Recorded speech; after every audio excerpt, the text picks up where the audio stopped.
Inilah kisah mengenai Yakub, leluhur bangsa Israel. Nama Yakub berasal dari kata Ibrani, Yaakov, yang memiliki dua arti yaitu, yang memegang tumit, dan arti lainnya adalah penipu. Nama ini diambil dari peristiwa kelahirannya, di mana Yakub memegang tumit Esau, saudara kembarnya, saat mereka lahir, Kejadian 25 ayat 26.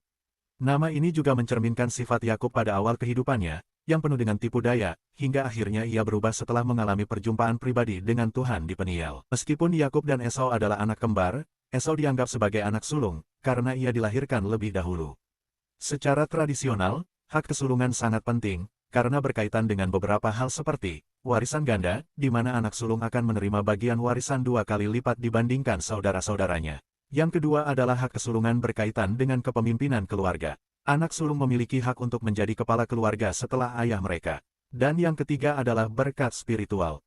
Untuk mendapatkan hak kesulungan, Yakub kemudian dengan lihai memperdaya Esau, dalam dua peristiwa yang terkenal dalam Alkitab. Yang pertama adalah rayuan sup kacang merah. Kejadian 25 ayat 29-34 mencatat bagaimana Esau menjual hak kesulungannya kepada Yakub demi sepiring sup kacang merah, karena ia lapar. Peristiwa kedua adalah tipuan kepada Ishak ayahnya. Kejadian 27 ayat 1-29 mencatat, kala itu dengan bantuan Ribka, ibunya, Yakub menyamar sebagai Esau, untuk mendapatkan berkat kesulungan dari Ishak, yang saat itu sudah tua dan hampir buta. Setelah peristiwa ini, Yakub harus melarikan diri ke Haran, untuk menghindari amarah Esau. Haran adalah sebuah kota yang secara historis adalah tempat tinggal sementara Abraham, kakek Yakub, sebelum melanjutkan perjalanan ke Kanaan. Kejadian 11 ayat 31-32. Di Haran, Yakub tinggal bersama kerabat mereka, Laban, saudara laki-laki Ribka, ibu Yakub. Di rumah Laban Yakub tinggal dan bekerja untuk Laban. Ketika bekerja untuk Laban, Yakub jatuh cinta pada Rahel, anak Laban. Dan untuk menikahinya, Yakub harus bekerja selama 7 tahun. Namun di hari pernikahannya, Laban menipu Yakub dengan memberikan Lea, anak sulungnya, sebagai istri. Merasa ditipu, Yakub pun melakukan protes kepada Laban. Akhirnya, setelah selesai masa seminggu dari pernikahan dengan Lea, Rahel pun diberikan oleh Laban kepada Yakub untuk menjadi istrinya.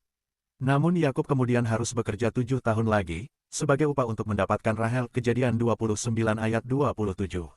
Setelah menikahi Lea dan Rahel, Yakub masih tinggal di rumah Laban selama 6 tahun lagi, untuk mengumpulkan kekayaan berupa ternak. Kejadian 31 ayat 38-41. Atas perintah Tuhan dan karena konflik yang penuh intrik dengan Laban, Yakub akhirnya memutuskan untuk kembali secara diam-diam ke tanah Kanaan. Kejadian 31 ayat 3 dan ayat 20.